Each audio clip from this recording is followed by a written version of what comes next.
नमस्कार दर्शकों, कबीर परमेश्वर जी अनेक प्रकार की लीलाएं किया करते थे। उस वक्त काशी नगर में ब्राह्मणों का बोलबाला था। जनता उनकी बातों को सर्वश्रेष्ठ मानती थी और ब्राह्मणों ने भेदभाव, जात पात को भी बहुत बढ़ावा दे रखा था।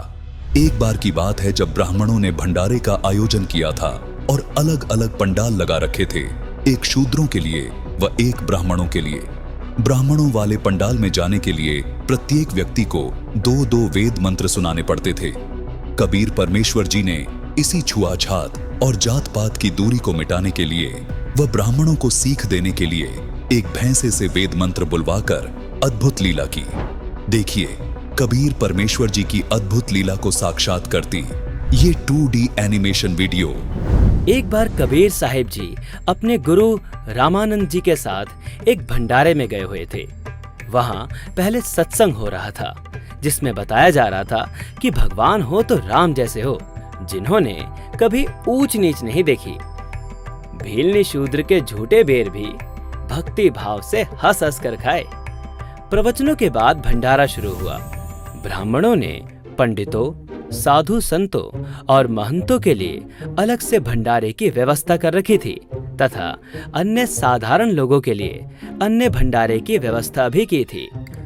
ब्राह्मणों ने देखा कि कबीर जी भी रामानंद जी के साथ आए हैं जो जुलाहा जाति से हैं। उन्होंने सभी संतों, महंतों से चारों वेदों के एक एक मंत्र सुनकर भंडारे में प्रवेश करने की नीति बनाई। सोचा कि कबीर जी अपने आप ही अलग हो जाएंगे। विद्वान माने जाने वाले सभी पंडित महंत मंत्र सुनाकर ब्राह्मणों वाले भंडारे में प्रवेश कर रहे थे। रामानंद जी के बाद कबीर साहब जी की बारी आनी थी। ब्राह्मणों ने कहा, कबीर जी, इस भंडारे में वे ही विद्वान भंडारा करेंगे जो चारों वेदों के एक एक मंत्र सुना देंगे। भाई मैं तू अनपढ़ हूँ, मुझे कहाँ वेदों के मंत्र पढ़ने आते हैं। जहाँ भंडारा चल रहा था वहाँ से थोड़ी ही दूर पर एक भैंसा खड़ा था। कबीर साहब ने उस भैंसे को आवाज देकर बुलाया, अरे भैंसा राम, भाई जरा नजदीक तो आना। भैंसा दौड़कर भंडारे के सामने आ गया।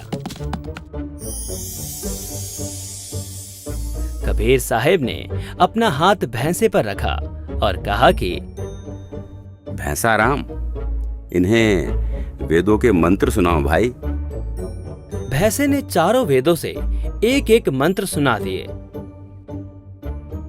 ऋषि मणाया, ऋषिकृत, सवृषा, सहस्रता, तिथः, पदविहि, कविनाम, तृतीयम, धाम महिषा, शिशासंत सोमः, विराजमानो राजितस्तु। अर्थात कबीर देव शिशु रूप धारण कर लेता है, लीला करता हुआ बड़ा होता है। कविताओं द्वारा तत्व ज्ञान वर्णन करने के कारण कवि की पदवी प्राप्त करता है, अर्थात उसे ऋषि, संत व कवि कहने लग जाते हैं। वास्तव में वो पूर्ण परमेश्वर शरीर में, आकार में, गुंबद में, सिंहासन पर विराजमान है और वो कोई और नहीं बल्कि मेरे पास जो खड़े हैं यही वो पूर्ण परमेश्वर हैं। सभी ब्राह्मण अचंभित रह गए। कबीर साहब ने कहा, लो भाई, भैंसा राम ने मंत्र सुना दिए। भैंसा राम, जाओ और विद्वानों के साथ बैठकर भंडारा करो। मैं तो साधारण लोगों के साथ ही भंडारा कर लूंगा। ये लीला देखकर उपस्थित पंडित शर्म से पानी पानी हो गए और क्षमा मांगी। परमेश्वर कबीर जी ने कहा, हे विद्वानों, आप अपने सत्संग में क्या प्रवचन कर रहे थे कि श्री रामचंद्र जी ने सबरी के झूठे बेर बड़ी रुचि रुचि खाए थे। तनिक भी भेदभाव नहीं किया और स्वयं आप लोग भेदभाव कर रहे हो। करनी तज कथनी कथै, अज्ञानी दिन रात, कुकर जो भौंकत फिरे, सुनी सुनाई बात। सर्व विद्वान व परमात्मा चाहने वाले ब्राह्मणों ने कबीर परमेश्वर जी से दीक्षा ली। इस प्रकार परमेश्वर कबीर जी ने अपने प्रिय आत्माओं को काल के जाल से निकालकर अपनी शरण में लिया। उस समय उपस्थित हजारों की संख्या में अन्य श्रोताओं ने भी ये लीला देखी और दीक्षा प्राप्त करके अपना जीवन धन्य किया। एक समय एक तोतादर नाम का स्थान है, तोतादर, और वहां पर ब्राह्मणों का ये भंडारा था, सम्मेलन था। और उधर से परमेश्वर कबीर जी के गुरु जी थे रामानंद ब्राह्मण, और परमेश्वर धानक जुलाहे, और रामानंद उनके वैसे तो मुंह बोले तो गुरु जी थे, लेकिन उनको पता चल चुका था परमात्मा है। लेकिन परमात्मा के आदेश अनुसार वो केवल भूमिका कर रहे थे गुरु की। अब उन ब्राह्मणों ने तोतादेर में जो समागम था, सभी ब्राह्मण बुलाए थे, तो रामानंद जी तो बहुत पहुंचे हुए माने जाते थे, उसको आमंत्रित करना अनिवार्य था। वो तो आमंत्रित कर दिए। तो जहां भी रामानंद जी कबीर साहब के मिलने के बाद वो परमेश्वर को साथ ले जाते थे। अब सत्संग चल रहा था, परमात्मा बैठे थे, कबीर साहब भी बैठ गए, रामानंद जी अपना बैठ गए, कबीर साहब श्रोताओं में बैठ गए, रामानंद जी उन ब्राह्मणों की स्टेज पर बैठ गए। उसमें क्या कथा सुना रहे थे वो ब्राह्मण लोग कि भी भाव हो तो भीलनी जैसी, भक्ति हो तो भीलनी जैसी। देखो श्री राम ने उस शूद्र के झूठे बेर खाए, चाक चाक के दे रही थी और भगवान खा रहे थे, रुचि रुचि खा रहे थे। भाव भक्ति हो तो ऐसी हो, भगत हो तो ऐसा हो। और रामचंद्र जैसे भगवान और गुरु हो जैसे कभी छुआछात नहीं किया। अब सत्संग समापन हुआ, उन्होंने पता लग गया ब्राह्मणों को कि रामानंद जी के साथ कबीर जी आए हैं, ये शूद्र है, बता दिया किसी ने। तो ब्राह्मणों ने क्या किया, ब्राह्मणों का यानी ब्राह्मणों का भंडारा न्यारा शुरू कर दिया अलग से, और अन्य जो बाहर के आए हैं वो अलग खाएंगे। जो ब्राह्मणों का यानी पंडितों के लिए जो भोजनालय था उसमें प्रवेश के लिए कंडीशन लगा दी कि जो चारों वेदों का एक एक मंत्र सुना देगा वही इस भंडारे में आओगा। उनको मालूम था कबीर जी तो जानते नहीं, संस्कृत पढ़े नहीं, इसलिए आप पे छट जाएंगे। अब जब सब ब्राह्मण आ रहे थे उन्हें तो गोट रखे थे, श्लोक सुनाओ और फटते मंत्र सुनाओ और अंदर जाओ, मंत्र सुनाओ अंदर जाओ। अब परमात्मा का नंबर आया कि जी मंत्र सुनाओ। वहां एक भैंसा आसपास चल रहा था चारा, उसको कहा भैंसाराम इधर आना। परमात्मा ने ऐसे किया, भैंसाराम, वो ऐसे देखा कि आजा, वो आगे खड़ा होगा परमात्मा कबीर जी के पास कि पंडित जियों को वेद मंत्र सुना, कर पे हाथ मार दिया कमर पे।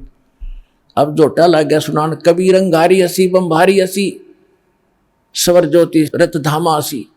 उन चारों वेदों एक एक मंत्र सुना दिया और सब हैरान। जोटा बोला, परमात्मा बोले जा जोटा राम ब्राह्मणा के भंडारे में खा ले रोटी, मैं तो वही खा लूंगा भाई जहां और खा रहे।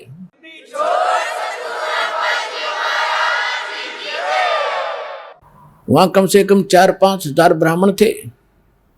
परमात्मा ने 2 घंटे सत्संग किया वहां पर खड़ा होकर। अरे तुम बात तो सुना रहे थे बेलनी और राम की, तुम भगवान से बड़े हो गए। उसने तो शूद्र से कोई नफरत नहीं की, बेलनी से, और तुम नफरत कर रहे हो। यहां परमात्मा ने कहा था कि करनी तज कथनी कथे अज्ञानी दिन रात, और कुकर जो भौकत फरे ये सुनी सुनाई बात। कहते कथनी के सूर्य घड़े ये कथे अटंबर ज्ञान, और बार जवाब आवे नहीं फिर लीद करे मैदान। 5000 ब्राह्मणों ने परमात्मा का ज्ञान स्वीकार किया और नाम स्वीकार किया और भक्ति की अपना कल्याण करवाया।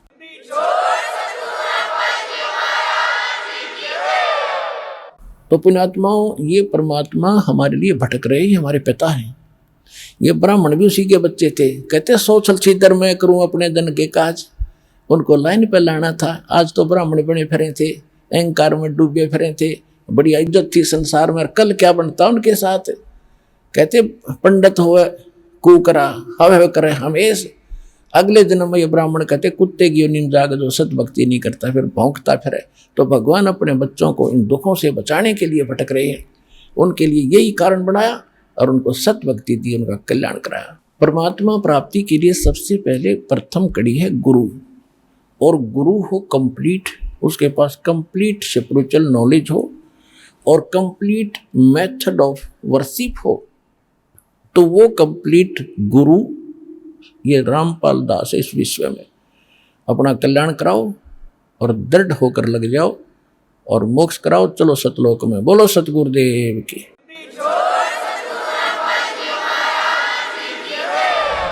दर्शकों, हिंदू धर्म में श्राद्ध कर्मकांड और पितृ पूजा को विशेष स्थान दिया जाता है। लोगों में प्रचलित मान्यताओं के अनुसार ऐसा माना जाता है कि श्राद्ध समय में पृथ्वी लोक में पितरों के लिए भोजन और जल अर्पित करने से उनकी स्वर्ग लोक में तृप्ति होती है। एक समय की बात है जब ऐसा ही कर्मकांड 600 वर्ष पूर्व के पंडित काशी शहर की गंगा दरिया में कर रहे थे। वहां तट पर खड़े कबीर साहिब जी भी उस दृश्य को देख रहे थे।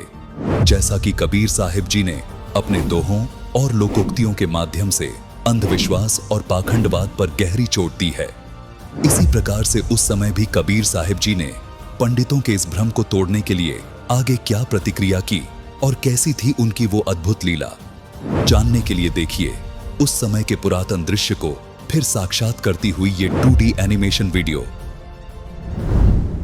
एक समय कबीर साहब सुबह के समय गंगा घाट पर चले गए। वहां ब्राह्मण लोग सूर्य के सामने मुख करके गंगा जल हाथ में लेकर मंत्रों का उच्चारण करते हुए जल सूर्य को अर्पित कर रहे थे। कबीर साहब जी उन ब्राह्मणों को ये सब करते देख रहे थे।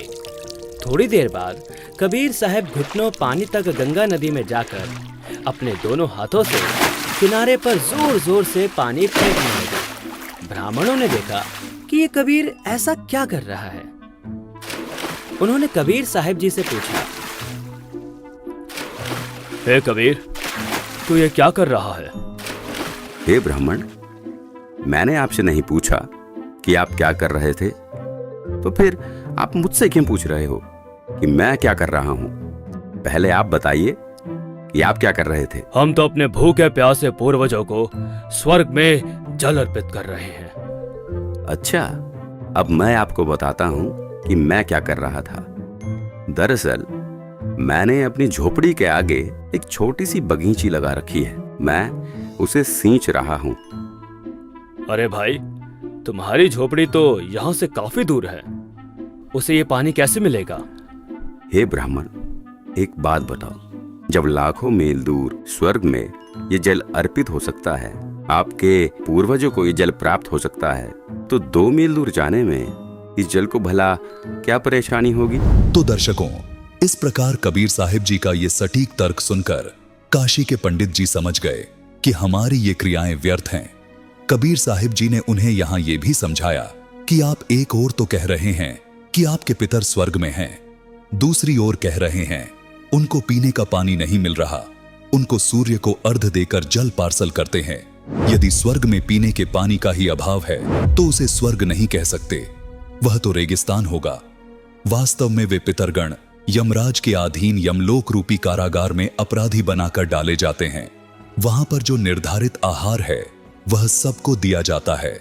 जब पृथ्वी पर बनी कारागार में कोई भी कैदी भोजन के बिना नहीं रहता, सबको खाना पानी मिलता है, तो यमलोक वाली कारागार जो निरंजन काल ने बनाई है उसमें भी भोजन और पानी का अभाव नहीं है।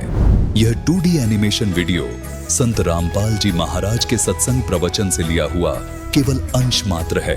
अब सुनिए इसी विषय पर संत रामपाल जी महाराज के मंगल प्रवचन। अब एक बार क्या था, परमात्मा कबीर जी काशी में गंगा घाट पर चले गए।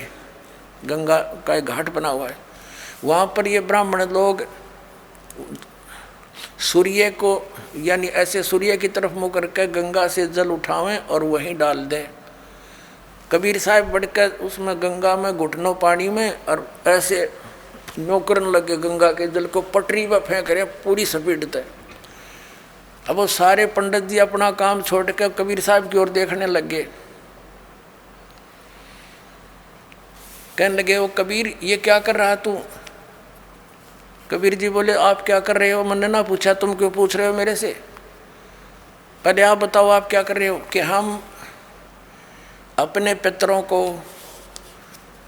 स्वर्ग में जल भेज रहे हैं। ये हम यहाँ जल डाल रहे हैं ना, ऐसे मंत्र बोलकर, ऐसे सूर्य की तरफ मुँह करके, ये वहाँ स्वर्ग में हमारे भूखे प्यासे पितरों को जल प्राप्त होगा। परमात्मा बोला मैंने एक बगीची लगा रखी अपनी झोपड़ी के आगे, और मैं उस झोपड़ी को उस बगीची को सींच रहा हूँ। फिर मंड के करड़े हो गए। तो वो कहने लगे, रे भोले आदमी, इतनी दूर कैसे जाएगा जल, ये तो यहीं पड़ा है। वो तेरी झोपड़ी के आगे बगीची जो छोटी सी लगा रखी, वो कैसे सिंचाई होगी इससे कि 1 लाखों किलोमीटर दूर, मील दूर तुम्हारे पितरों को स्वर्ग में ये पानी मिल सकता है, तो ये 2 किलोमीटर पर क्या दिक्कत आएगी इसको। तो उनकी चौंध टूट गई। पंडित जिया ने फिर अपना गलती स्वीकार की, मालिक की शरण ग्रहण करी। अब साधना करते हैं तो गलत करते हैं। क्या बताते हैं परमात्मा, प्रेत शिला पे जा विराजे पितरों पिंड भराई, बोर श्राद्ध खान को आए, ये काग भये कल माही। परमात्मा कहते हैं प्रेत शिला पे जा विराजे, भूत बन गए, भूत ये गलत साधना करके, और फिर पितरों पिंड भराई, फिर पिंड भरवाए, और बोर श्राद्ध खान को आए, काग भये कल माही। पुण्यात्माओं ये श्राद्ध निकालते हैं, ये कहाँ से लिया इन्होंने ये जुगाड़, जबकि वेदों में मना है कि श्राद्ध नहीं निकालने चाहिए। ये भूत पूजाएं हैं, भूत पूजोगे तो भूत बनोगे। गीता जी अध्याय नंबर 9 के श्लोक नंबर 25 में कहा कि भूत पूजने वाले भूतों को प्राप्त होंगे, पितरों की पूजा करने वाले पितर बन जाएंगे, देवताओं की पूजा करने वाले देवताओं के पास जाकर उनके नौकर लगेंगे, और मेरी पूजा करोगे मुझे प्राप्त होगे। तो गीता जी में तो मना किया है, पितर पूजा, भूत पूजा ये 13वीं करनी, अस्थि उठानी, गति कराने के लिए गंगा में डाल कानी, ये सारी शास्त्र विरुद्ध साधना है, वेद विरुद्ध साधनाएं हैं, ये नहीं करनी चाहिए। अरे हमारे धर्मगुरु इन नवगाटा जुड़वा रहे हमारा कि श्राद्ध निकालो, 17वीं 13वीं करो।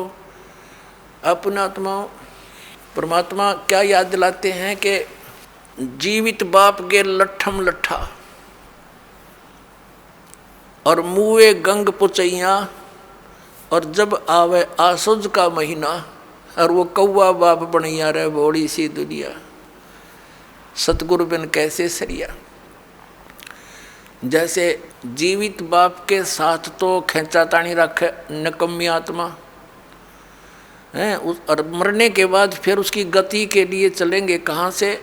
देखो पुण्यात्माओं, ये हमारे धर्म गुरु कहाँ से गति कराने लगते हैं मृत्यु के उपरांत। पहले तो यूँ कहेंगे इसकी अस्थि उठाओ और गंगा में प्रवाह कराओ, इसकी गति हो जाएगी। अच्छा क्या करते हैं, एक व्यक्ति नाम ना लेवा था, उसकी पत्नी ने नाम ले रखा था, और वो वैसे उसका अपनी पत्नी को मना नहीं करता था, ज्ञान से बहुत कुछ परिचित भी था, लेकिन उसके सामने एक बात आती कि मेरा पिताजी की मृत्यु होगी और मैं यदि गंगा में अस्थि नहीं डालकर आया तो फिर मेरी आत्मा नहीं मानेगी, तो मैं इसलिए नाम नहीं लूँ। एक दिन वो बता रही थी उसकी पत्नी कि मेरे तायसरे की मृत्यु होगी, यानी उसके ताऊ की, और वो लेकर गए उसकी अस्थियों को गंगा घाट पे। वहाँ बैठे वो पांडे, और वहाँ इन्होंने अपने अक्षेत्र बांट रखे हैं कि ये मेरे क्षेत्र का, ये मेरे क्षेत्र का। जाते ही पूछ लेते कहाँ से आए जी, वो बता दिया जी ऐसे ऐसे सोनीपत से आए। अच्छा अच्छा आज तुम हमारे हो, वो पकड़ ले गए।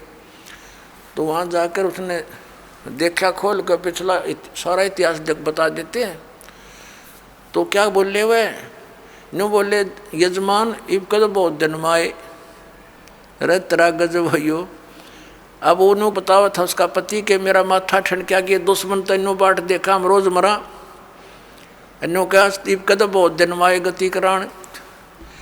तो वो कहने लगा उसके बाद मेरा वहाँ से मन हट गया कि वो तो हमारी सारा दिन जो है ना ये कुशोण मनावे हैं। अपने आत्मा गति करवा दी कि गंगा में अस्थि डलवा दी, होगी गति। फिर कहें 13वीं करो। 13वीं किस लिए कि गति कराने खातिर। अच्छा, वह 13वीं भी कर दी। फिर कहें अब इसके सरहद निकालो। पहले प्रत्येक महीने किया करते, फिर छठे महीने और बड़ा व्यवस्था करते थे, और फिर 1 वर्ष के बाद वो कंप्लीशन होता था, उसका समापन करते थे। 1 साल में पूरे वर्ष लगे रहते थे गति कराने। और फिर क्या करते हैं, परमात्मा कहते हैं प्रेत शिला पैजा बिराजे पितरों पिंड भराई। फिर पिंड भरवा दो, पितरों की मुक्ति हो जाएगी। परमात्मा क्या कहते हैं, जीवित बाप के लट्ठम लट्ठा हर मुँहे गंग पुचैया। और जब आया आसोज का महीना, कौआ बाप बनैया रे बोली सी दुनिया। अब फिर आगे श्राद्ध के समय आसोज का महीना, तो जिस तिथि को कोई घर का सदस्य मृत्यु को प्राप्त होता है तो हमारे धर्म गुरु वो तिथि नोट कर लेते हैं। आसोज के महीने में अमावस्या से लेकर पूर्णमासी तक उस किसी भी तिथि को मृत्यु होती है तो उस दिन विशेष कार्यक्रम करते हैं, श्राद्ध निकालते हैं। और सबसे पहले क्या करते हैं, वो बना कर भोजन ऊपर रखते हैं छत पे, और उसी समय कौवे आकर खा जाते हैं। तो वो क्या कहते हैं हमारे धर्मगुरु, देखो भोग लग गए तेरे पिताजी, हो सकता कौआ बन रहे हो। अरे भले आदमियों, गति करान लागे थे, कौआ बना के छोड़ दिया। ये है इनके साधन।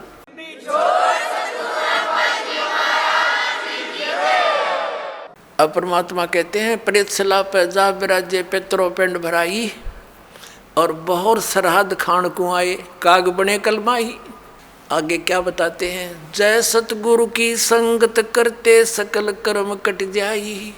अमरपुरी पर आसन होते जहां धूप न छाई। अब क्या बताते हैं, जय सतगुरु की संगत करते, सतगुरु मिल जाते तो ये सारे कर्मों तो पीछा छूट जाता, ना श्राद्ध निकालने, ना भूत बनना, ना कौवे और पशु की योनियों में जाना। और फिर क्या होता, अमरपुरी पर, अमरपुरी जिस स्थान का कभी नाश ना हो, सतलोक सनातन परम धाम की प्राप्ति हो जा, जब सतगुरु मिल जा तो और ये झंझट मिट जा सारे।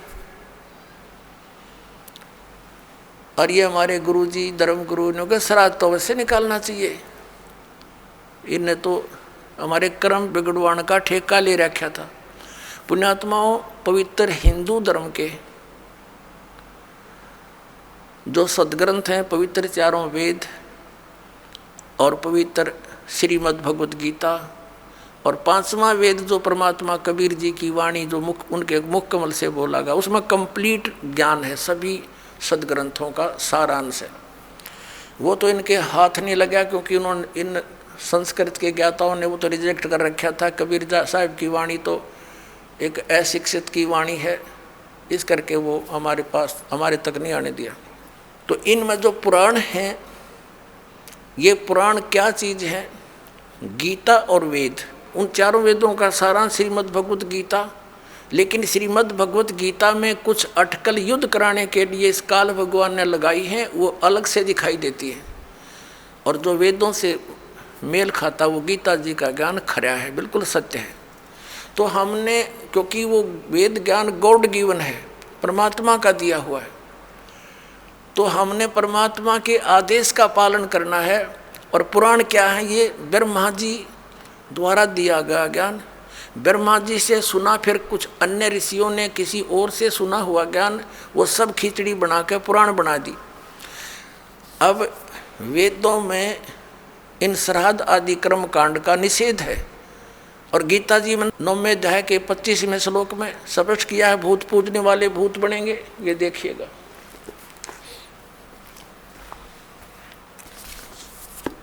श्रीमद् भगवत गीता, गीता प्रेस गोरखपुर से प्रकाशित है, जयदयाल गोविंद का इसके अनुवादक है। अध्याय नंबर 9 का ये है, अध्याय नंबर 9 श्रीमद् भगवत गीता, श्लोक नंबर 25। देवताओं को पूजने वाले देवताओं को प्राप्त होंगे, पितरों को पूजने वाले पितरों को प्राप्त होते हैं, और भूतों को पूजने वाले भूतों को प्राप्त होते हैं, और मेरा पूजन करने वाले मुझको ही प्राप्त होते हैं। अब ये श्राद्ध कितना आगे फिर अब आपको दिखाते हैं एक झलक पुराणों में क्या लिखा है।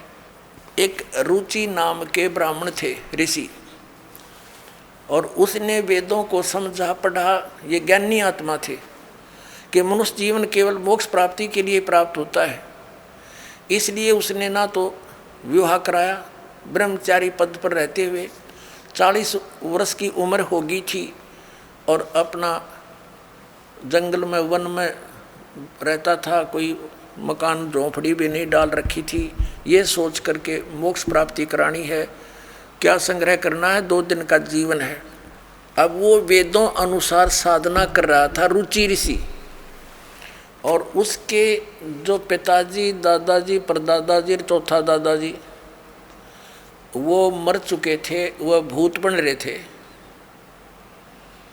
और वह भी ऋषि थे, ब्राह्मण थे। उनने भी ये कर्मकांड करे और करवाए थे, तो भूता बनेंगे वह।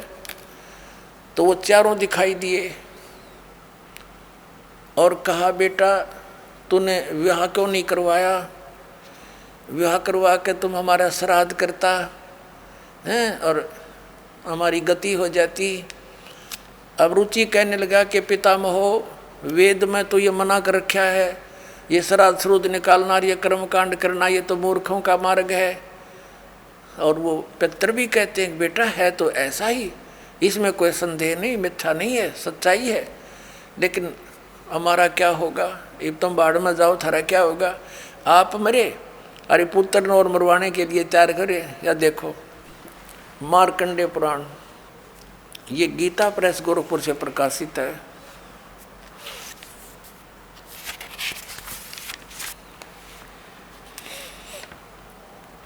गीता प्रेस गोरखपुर से प्रकाशित है। ये गीता प्रेस गोरखपुर से प्रकाशित है।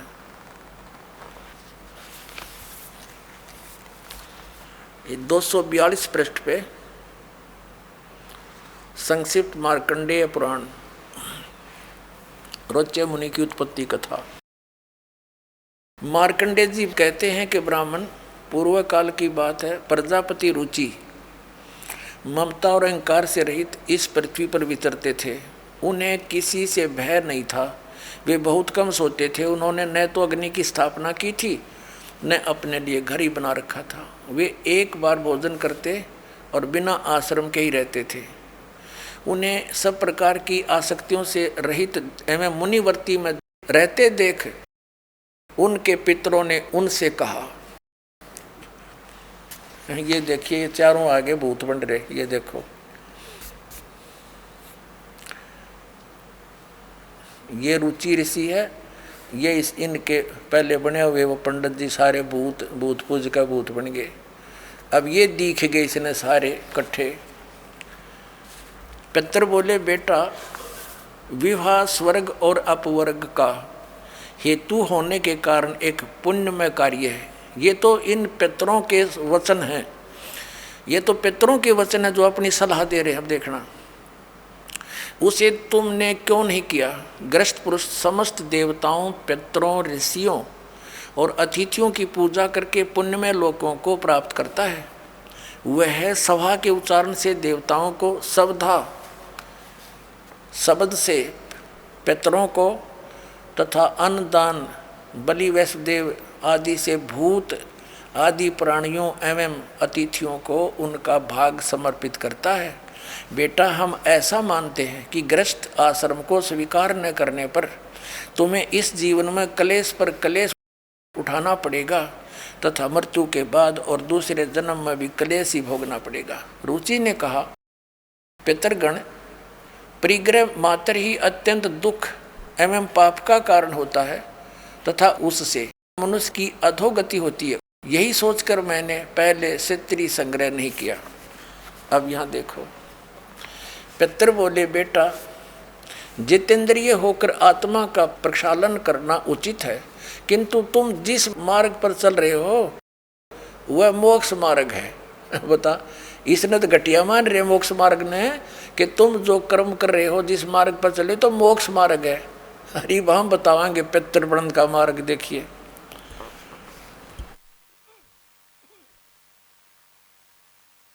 रुचि ने पूछा, पितामहो, वेद में कर्म मार्ग को अविद्या कहा गया है, जो तुम सलाह दे रहे हो वो कर्म कांड, श्राद्ध श्रुद्ध निकालना, पितृ पूजना, वो तो अविद्या का है, मूर्खों का सलाह कही है। फिर क्यों आप लोग मुझे उस मार्ग में लगाते हैं? पितृ भी कहते हैं, पितृ बोले यह सत्य है कि कर्म को अविद्या ही कहा गया है, इसमें तनिक भी मिथ्या नहीं। फिर थोड़ा सिर बच गया, फिर क्या रह गया बता भाई। ये हमारे पुराणों में लिखा है। अब इस बात को पितर भी मानते हैं कि आप जो साधना करें तो मोक्ष मार्ग है, और आप फिर उसको सलाह दे रहे हैं भूत पूज, श्राद्ध निकाल, ब्याह करवा, और यो नरक मार्ग है। और आप भी मानते हैं कि आप जो मार्ग अपना रहे हो तो मोक्ष मार्ग है। और रुचि कहता है वेद के अंदर तो इसको अविद्या मूर्खों की साधना बताइए, तो पितर भूत पूजना, श्राद्ध निकालना, और पितर स्वीकार भी कर रहे हैं, कहाँ ऐसा ही है, इसमें कोई मिथ्या नहीं। फिर ये बकवाद गट रखी, अग्रुम ऐसा कर लो, पितर ऐसा कर देते हैं, पितर पुत्र दे देते हैं, टट्टू दे देते हैं, अपा भूखे मरे, बतावे मूर्ख बना रखा। एक थोड़ी सी झलक दिखाते हैं आपको इसी मार्कंडेय पुराण में। इन कहाँ से ले रखे ये श्राद्धा के सिलसिले। एक मंदालसा नाम की औरत थी, उसने अपने पुत्र को शिक्षा दी, और वह ये ले रहे हैं। देख, मार्कंडेय पुराण के अंदर है, यही आपको सुना रहे हैं। अब इसके 80 पृष्ठ पर दिखाते हैं आपको। ये 81 पृष्ठ से थोड़ा सा लेंगे। मंदालसा बोली महाराज, ये मंदालसा ज्ञान देती बिहारी है। मंदालसा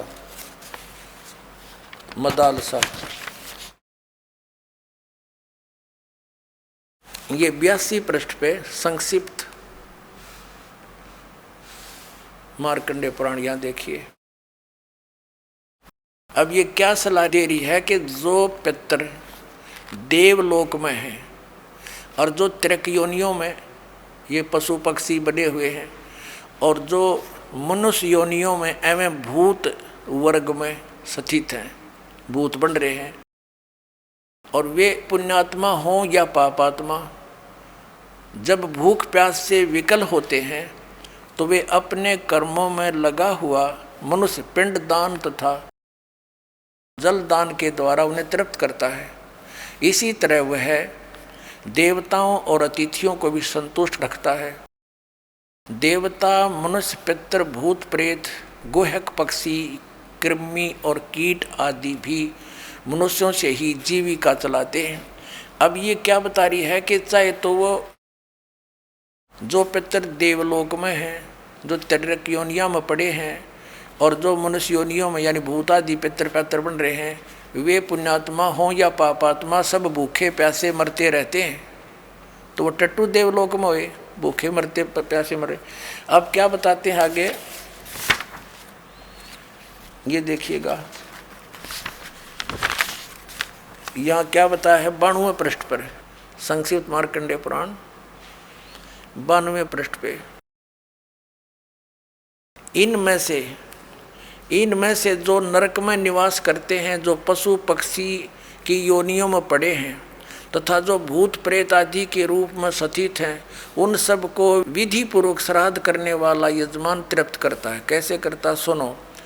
मनुष्य पृथ्वी पर जो अन्न बिखेरते हैं, उनसे पिशाच योनि में पड़े पितरों की तृप्ति होती है, जो जमीन पर दाने डाल देते हैं। बेटा, स्नान के वस्त्र से जो जल पृथ्वी पर टपकता है, उससे वृक्ष योनि में पड़े हुए पितर तृप्त होते हैं। जो रूख वृक्ष बन गए, उन नन्हों का नहा का जो वस्त्र ने छोड़ दिए ना, वो वृक्ष योनि में पड़े हुए तृप्त होते हैं। अच्छा, वृक्ष तो है इतना बड़ा, और पानी ने छोड़ा कपड़े का उड़ा गंगा के किनारे, बताओ वृक्ष कैसे तृप्त होगा? उसमें तो बाल्टी भर गिरनी पड़ेंगी। तो किसी मूर्ख बना रखे। देखो और नहाने पर अपने शरीर से जो जल के कण इस पृथ्वी पर गिरते हैं उनसे उन पितरों की तृप्ति होती है जो देव भाव को प्राप्त हो रहे हैं। देखो इनकी अकल। कहते हैं नहाने के बाद जो छींटे छाटे पृथ्वी पर पड़ते हैं ना, वो जो देवता बन गए उन पितरों की तृप्ति होती है। वो टट्टू देवता बन गए जब इसे पानी तो छकेंगे उड़ा हुआ है। तरह अकल बना मार रखी मारी। देखो इन्हें तरह देखो, नहाने पर अपने शरीर से जल के कण इस पृथ्वी पर गिरते हैं ना, उनसे उन पितरों की तृप्ति होती है जो देव भाव को प्राप्त हुए हैं, जो देवता बन रहे हैं। और पिंडों के उठाने से वो पिंड भरवाते हैं, अन्न के कण पृथ्वी पर गिरते हैं ना, उनसे पशु पक्षी योनियों में पड़े हुए पितरों की तृप्ति होती है। बता वो पशु योनि में की तब भैंस बन कर खड़ी होगी, उनकी वह माई या दादी ताई काकी हैं, और उड़प वह कण गिरे पृथ्वी पर कीता है। वह भैंस तो उड़े एक टोकरा ना भूस खावा डेली, एक कण तक क्यों कर छकेगी वह है तेरा कैसे भैया। देखिए से मूर्ख बना रखा।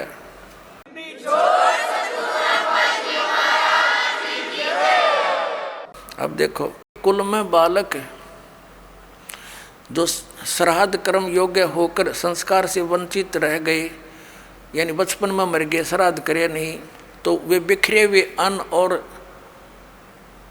ये समाज जन के जल को ग्रहण करते हैं। ब्राह्मण लोग भोजन करने के बाद हाथ मुंह धोते हैं और चरणों का प्रक्षालन करते हैं, तो उस जल से भी अनन्य पितरों की तृप्ति होती है। बेटा, उत्तम विधि से श्राद्ध करने वाले पुरुषों के अन्य पितर यदि दूसरी योनियों में चले गए हों तो भी श्राद्ध से उन्हें बड़ी तृप्ति होती है। अनन्य उपार्जित धन से जो श्राद्ध किया जाता है उससे चंडाल आदि योनि में पड़े पितर तृप्त होते हैं। अब जो भूत प्रेत पितर कितने वृक्ष बन गए, कोई भैंस बना खड़ा है, कितने कोई काटड़ा बन रहा है, इन्हों के वह भी तृप्त होंगे। वह थोड़े छक्के दो दड़ी खाओ एक कब है जब पेट भरे।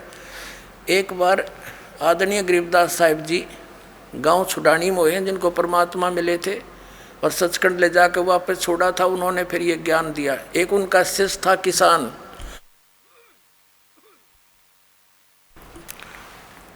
और वो गरीबदास साहिब जी के पास बहुत समय बैठता था, प्रतिदिन सत्संग सुनता था, दिन में विचार सुनते रहते थे, बैठ जाते थे। तो वो एक दिन नहीं आया। परमात्मा कबीर गरीबदास जी ने पूछा, भाई कल क्यों नहीं आया? अगले दिन जब वो पहुंचा, उसने बताया कि महाराज जी कल मेरी माँ का श्राद्ध था और हमारे गुरुजी वो पंडित जी आए थे, उन्होंने श्राद्ध श्रुत निकाला, उसमें सारा दिन बिजी रहा मैं। कहा अच्छा भाई। फिर कहने लगा जी कल भी नहीं आन पाऊंगा मैं।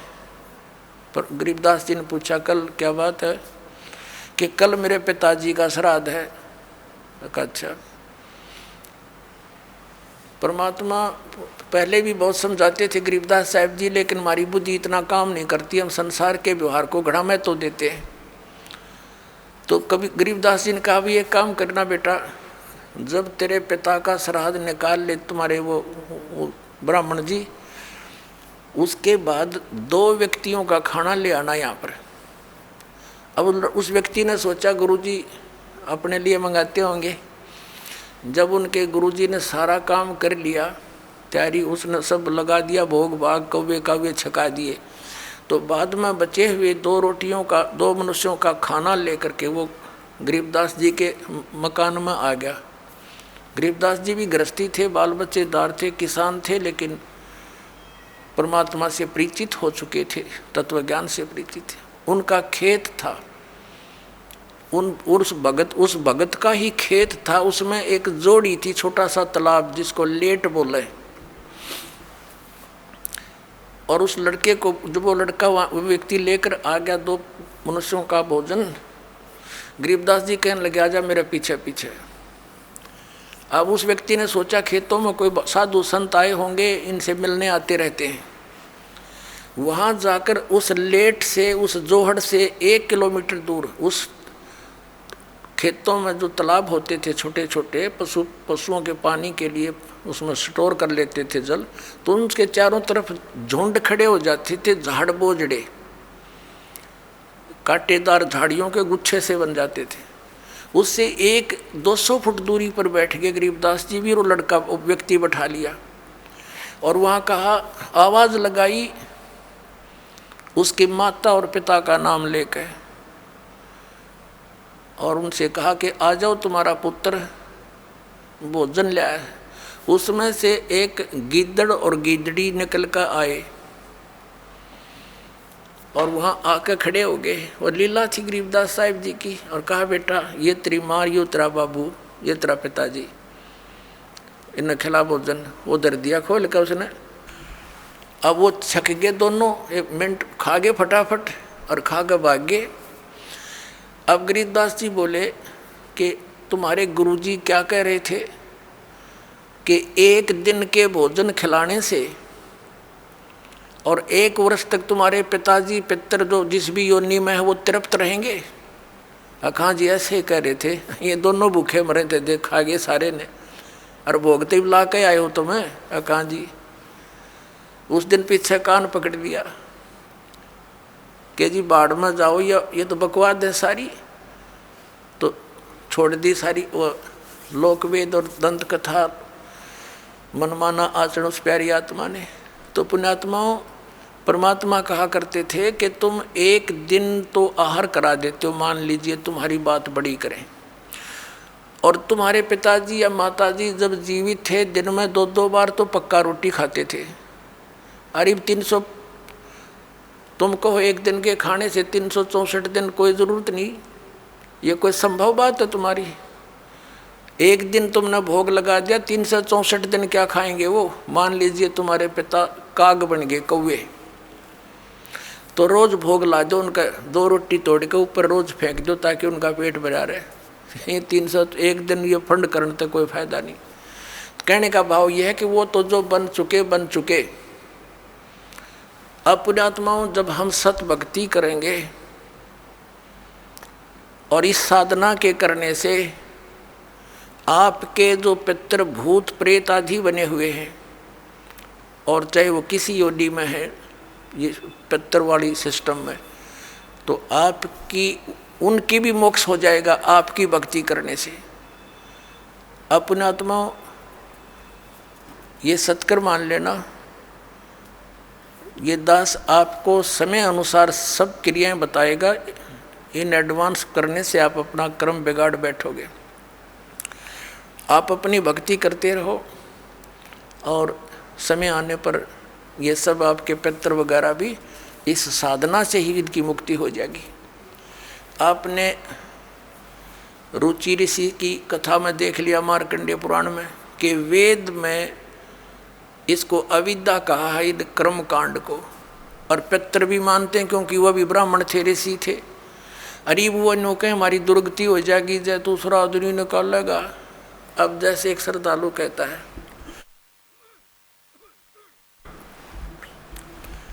कि जैसे हमारे पिताजी दिखाई दे जाएं और वो कहें बेटा श्राद्ध निकाल दे, तो हम क्यों नहीं निकालेंगे? निकालना तो पड़ेगा, कोई बात है या? अपनात्माओं, उसका तरीका है।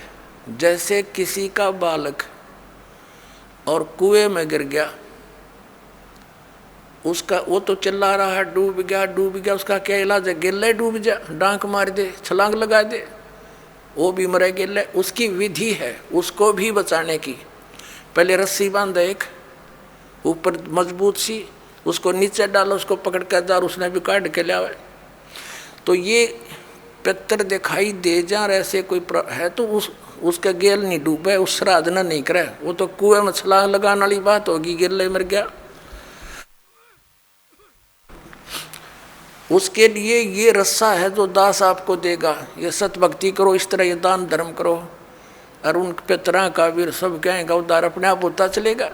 ये आपने पढ़ भी लिया, क्योंकि सत साधक ये भक्त हैं, या लाखों योगी जी में एक महीने के अंदर आकर के हैं, और फिर वो एक कह के जमान में इतना लाभ बता रहे। तो ये तत्व ज्ञान और शास्त्र अनुकूल साधना, इससे आपका भी कल्याण और आपके पितरों का भी। अब जैसे आप जी ने अभी सुना कि वेद में इसको मूर्खा की साधना बताई है, तो बिल्कुल ठीक है।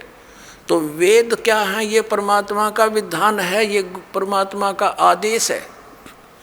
और जो हमारे पुराणों में जो लिखा है वो पितरों का या ब्रह्मा जी का या किसी तरह से मंदालसा या कौन थी बता, इससे की बात ने साची मान ली, सब ने इसी तरह करने लगे। और या किसी अन्य ऋषि का दिया हुआ आदेश है, इसका पालन हमने नहीं करना। जैसे एक समय एक दरोगा की दोस्ती, एक व्यक्ति की दोस्ती दरोगा से थी, थानेदार से, SHO से। और उस व्यक्ति का जो साथी था, पड़ोसी, उसको बहुत दुखी कर रहा था। उसने अपने मित्र दरोगा जी से कहा कि भाई दरोगा जी, ऐसे ऐसे मेरा पड़ोस में है, साथ वाला मकान में, बहुत परेशान करता है, सारा कुछ कह लिया, पंचायत भी कर ली, नहीं मान रहा, क्या करूं? अब दरोगा जी ने कहा उसका मार लट सर, मैं माफ देख लूँगा। दरोगा जी के आदेश न लेकर उसकी आज्ञा का पालन कर दिया। उसने ये सोच कर आप संभाल लेगा, उस अपने पड़ोसी के साथ झगड़ा ठान लिया, लट्ठम लट्ठा हो गया, उसका सर में लठ लग गया, वो मर गया पड़ोसी।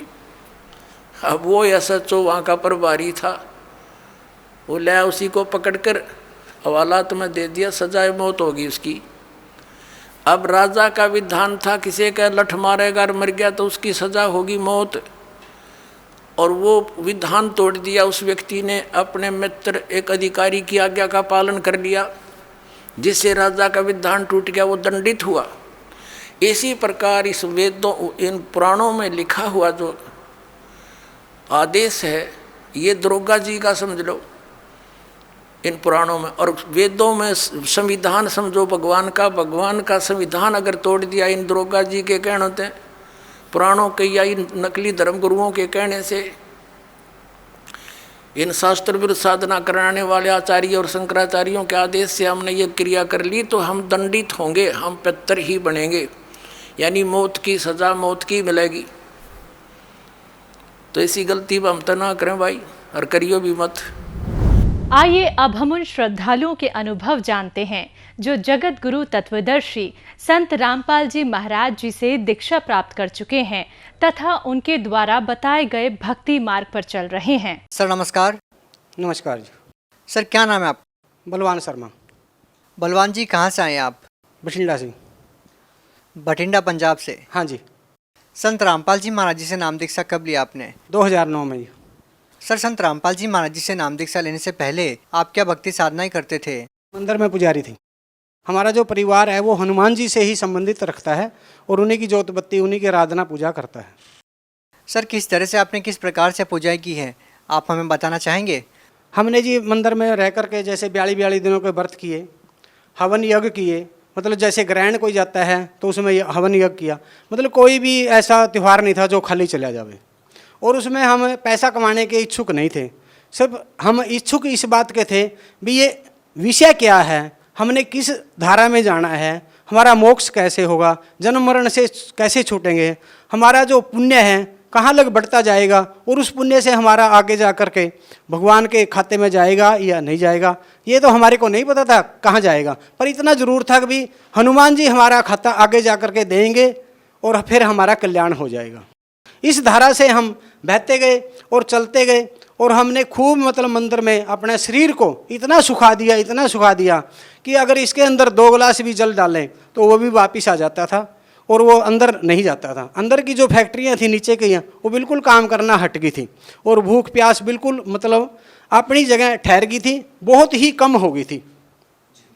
तो एक तरह से आपने अन्न आहार करना छोड़ दिया था? हाँ जी, और बहुत ही कम, मतलब जैसे एकादशी आ गई उसका व्रत कर लो, मतलब व्रत हमने इतने किए कि महीना में ना 20 दिन या 15 दिन तो हमारे व्रत में चले जाते थे। तो सर आप एक तरह से निराहार रहते थे, आपने इतनी सारी पूजाएं साधनाएं की है, तो सर उसके बाद आप संत रामपाल जी महाराज जी से कैसे जुड़ गए? संत रामपाल जी महाराज जी से इसलिए जुड़ गई, हमारे पास एक AP सिंह नाम का जो संत रामपाल जी से का अनुयायी था, उन्होंने हमारे को ये ज्ञान दिया भी ज्ञान ये है। आप किससे जुड़े हुए हो, पहले उन्होंने पूछा। मैंने कहा हनुमान जी से, हनुमान जी हमारा इष्ट है और उनसे जुड़े हुए हैं। वो कहने लगे भी ये जो देवी देवता है ये जन्म मरण में है। मैंने कहा अभी उनसे, हाँ जन्म मरण में है, पर मैंने कहा ये आगे हमारा जो काम है परमात्मा से कर देंगे, क्योंकि इनकी पहुँच वहाँ लग है, हमने ये मान रखा था और वो अपना काम हो जाएगा। वो कहने लगे नहीं कर सकते। मैंने कहा क्यों नहीं कर सकते? तो कहने लगे आप पढ़ लो। उन्होंने मेरे को 2 बुक दी, गहरी नज़र गीता थी उनके पास, और एक थी आध्यात्मिक ज्ञान गंगा, और एक मोटी पुस्तक थी भक्ति के सौदागर का संदेश। उस पुस्तक से मैंने 2 दिन में सारा स्ट्रेचर उनका पढ़ दिया, 2 ही दिन में। तो 2 दिन में पढ़ने के बाद मैंने उनको कहा भी आप ये अपनी बुक ले लो, मैंने पढ़ दी।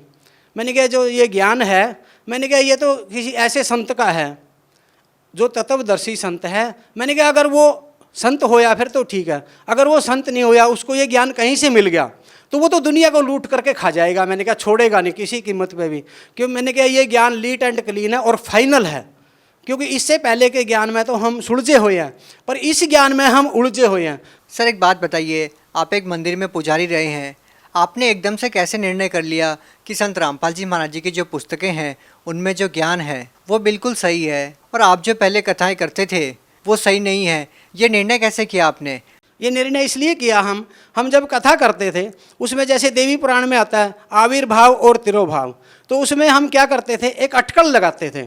अटकल लगाने से सामने कथावाचक जो सुनते थे उनको किसी को पता नहीं लगता था भाई पंडित जी क्या कह रहे हैं, क्या नहीं कह रहे हैं और किस प्रकार से आगे जा रहे हैं डायरेक्शन को लेकर के। तो उसमें एक हेरा फेरी होती थी। अगर हम वहाँ सच बोलें तो मंदिर से बाहर निकलना पड़ता है, अगर हम सच न बोलें तो हम पाप के भागी भी हैं वहाँ, क्योंकि हमारे को खुद ही ज्ञान नहीं भी आविर्भाव क्या है, तिरोभाव क्या है। ब्रह्मा विष्णु महेश के बारे में ये बात होती थी वहाँ। तो अगर हम कहें ब्रह्मा विष्णु महेश का वहाँ जन्म और मृत्यु है तो उसमें एक प्रेशर बनता है कि ब्रह्मा विष्णु महेश का अगर जन्म मरण है तो आप पूजा किसकी कर रहे हो, तो आप किसके ऊपर ठहरे हो और क्या कर रहे हो। ये तो उसमें तो उसी टाइम फैसला हो जाता है, गेट आउट फ्रॉम हेयर। तो कहने का मतलब ये था कि आप चाहते हुए भी लोगों को ये नहीं बताते थे कथा के दौरान कि ब्रह्मा विष्णु महेश की मृत्यु या जन्म होता है। यदि आप ऐसा बताएंगे तो लोग आपके ऊपर सवाल उठाएंगे कि भगवान कौन है। हाँ, तो हमने भगवान के बारे में ज्ञान नहीं था बिल्कुल, हमने तो देवी देवताओं के सतर तकर ज्ञान था और जो दूसरों का लिखा हुआ था वो भी, और जो पुराणों के अनुसार हम कथा करते थे, जहाँ भी ये तत्व ज्ञान की बात आती थी वहाँ से अटकल लगा करके हम आगे चले जाते थे और माई या कथा सुनने वाला खुश हो जाता था। हमारी तो इतनी ही पहुँच थी। तो जिस तरह से लोग आज समाज में जी रहे हैं, हजारों ऐसी पीड़ाएं हैं, मानसिक तौर पर पीड़ित हैं लोग, आर्थिक तौर पर पीड़ित हैं और शारीरिक तौर पर भी पीड़ित हैं, तो ऐसे में लोगों को तलाश है एक ऐसी संजीवनी की जो लोगों की सारी समस्याओं को दूर कर दे। तो सर हम आपसे जानना चाहेंगे, क्या संत रामपाल जी महाराज जी से नाम दीक्षा लेने के बाद क्या आपको ऐसी समस्याओं से भी निजात मिली जिन समस्याओं को लेकर आज समाज जूझ रहा है? हाँ, जिन समस्याओं को लेकर के समाज आज जूझ रहा है और जिनको सहन कर रहा है और जिसमें उनके घर भी बर्बाद होते जा रहे हैं, उनको खुद पता है हमारा घर बर्बाद एक भूत ने कर दिया या एक देवी देवता ने कर दिया या किसी ने भी कर दिया या टूणा टप्पे के चक्कर में है। आज सबसे बड़ी तो बीमारी ये देखो, हम तो कहते हैं मेरा ये धर्म है, धर्म नहीं है उसका, ये झूठ बोलता है वो। उसको देखो, उसके आगे देखो, उसने 5-7 मिर्च टांग रखी है, ऊपर नींबू टांग रखा है, उसका धर्म तो है ही नहीं कोई। धर्म कहाँ है, वो तो टूणे टप्पियाँ वाला है। और जब टूणे टप्पे वहाँ हम घुस जाते हैं, हमारे पास ये हर बीमारी से, हर किसी से, हर हवा से, हर देवी देवता से, हर पितर से, हर भूत प्रेत से जूझना पड़ेगा आपको। सर उन सभी का समाधान क्या है? उन सभी का समाधान एक ही है, अगर आप संत रामपाल जी से महाराज से जुड़ोगे। लेकिन जुड़ने के लिए भी मैं पहले कहता हूँ भी पहले ज्ञान को समझो। अगर ज्ञान नहीं समझा, वहाँ जुड़ गए, फिर भाग गए 2 महीना, कोई फायदा नहीं। उससे पहले निर्णय लो भी ज्ञान क्या है, बात क्या है, किसमें किसकी पोस्ट में कितना दम है। उसमें पहले ही लिख गया भाई देवी देवताओं के में इतना दम है, पितरों में इतना दम है, भूत प्रेत पिशाच में इतना दम है, काल में इतना दम है, धर्मराज में इतना दम है, परमात्मा में इतना दम है। तो गुरु में कितना दम है पहले ये देख लो, गुरु में कितना दम है। अगर गुरु में दम नहीं है तो वहाँ जाओगे क्या लेने, तो जा करके भी अगर प्यासे आ गए तो गए क्या लेने। क्या ये माने कि संत रामपाल जी महाराज जी में दम है? हाँ, अगर संत रामपाल जी में आपको दम नहीं लगता है उनको तोड़ लो, पहले पहले आप जाओ संत रामपाल जी से जुड़ोगे, वहाँ जा कर के कम से कम भी आपकी जो भूत प्रेत पिशाच की छाया है, जो घर में आपके अनबन हो रहा है, आग लगती है, ईंट पत्थर पड़ते हैं, आपके कपड़े सड़ते हैं, वो चीज़ पहले दिन ही खत्म हो जाएंगी, ये गारंटी है। आपका क्या अनुभव है इसके बारे में? आपके परिवार का क्या अनुभव है? मेरा अनुभव ये है, जब हमारे परिवार में मिसिज का गला बिल्कुल दाबिया जाता था, मुंह दाबिया जाता था, और छोटे बच्चे थे मेरे, तंग हो जाते थे, उस बात को लेकर के रोते भी थे, क्योंकि अगर मंदिर के पुजारी के बच्चे रोएं और वो बात बाहर जाए। किस कारण से मुंह दबा दिया जाता है? ये पितरों के कारण, भूत प्रेतों के कारण। और उसमें ये था, जो भूत प्रेत थे या पितर था, उसका मेरे को पता भी था, लेकिन उसका इलाज मेरे से हो ही नहीं पा रहा था।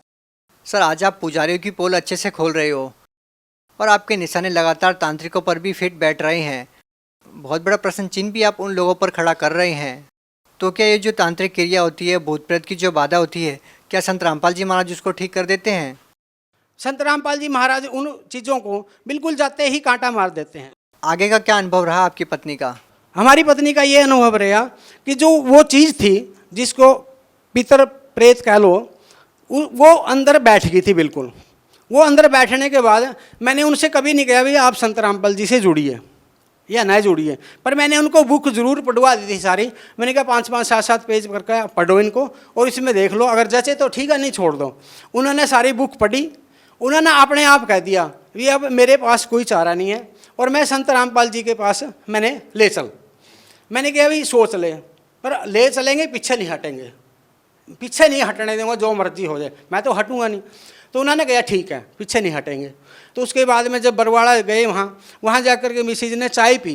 मैंने कहा ठीक है। जब गुरुजियों ने आशीर्वाद दिया तो गुरुजी वहाँ से 5-7 कदम, मतलब 4 कदम आगे चले गए। गुरुजी फिर दोबारा वापस आए। गुरुजियों ने सिर पे हाथ रखा। सिर पे हाथ रखने के बाद में तो मतलब 2-3 मिनट के बाद मिसिज बाथरूम में गई। बाथरूम में निकल जाने के बाद में उनको वहाँ पता लगा, आपने आप बताया उन्होंने भी, इतनी बड़ी कोई चीज़ निकल करके भागी है। और मेरे को पता था वो चीज़ क्या भागी है। वो एक छोटा बच्चा था, कोई 6 या 7 साल का, जो डेथ हुई थी। वो अंदर उसने जगह बना रखी थी सूक्ष्म रूप से, छोटे रूप से, और वो मतलब योनि के रास्ते बाहर निकली है। और निकली पहले जब गुरुजी ने आशीर्वाद, उसके बाद में मिसिज वहाँ रही, खाना भी खाया, सब कुछ होया। कोई मतलब वो बिल्कुल फ्रेश हो गए, यानी कि उनको कोई भी तकलीफ नहीं है, 0 तकलीफ है उसके बाद। क्या आपकी कभी कोई देवी देवताओं से भी बातचीत हुई है?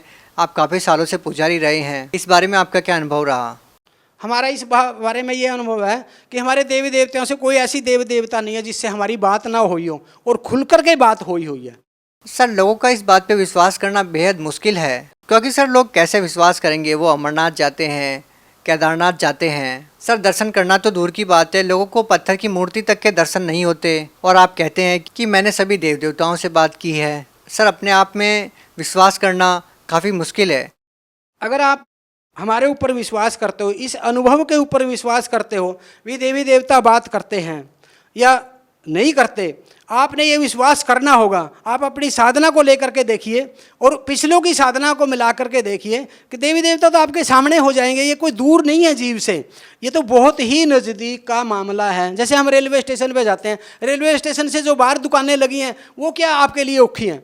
कोई औखी नहीं, वो सब दिख तो रही हैं आपको। इसी प्रकार से परमात्मा के लोक से ये तो बहुत नीचे की दुकानें हैं सारी, और इनसे बात करना ये वो कोई औखा काम नहीं है। औखा काम तो सिर्फ आपका ये है भी इन ग्रंथों पे विश्वास करना।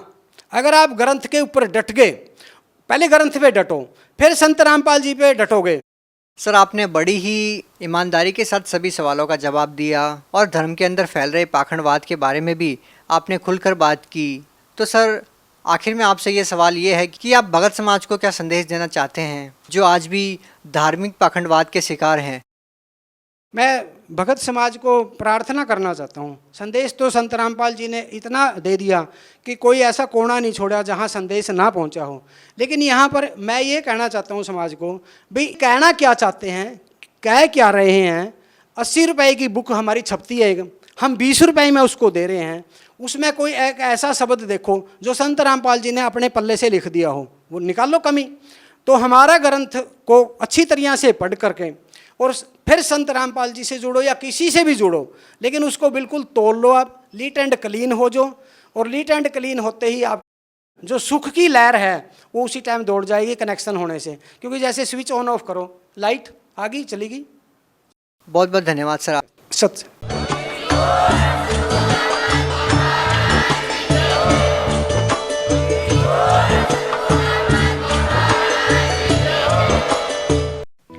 आप सुन रहे थे जगत गुरु तत्वदर्शी संत रामपाल जी महाराज के मंगल प्रवचन।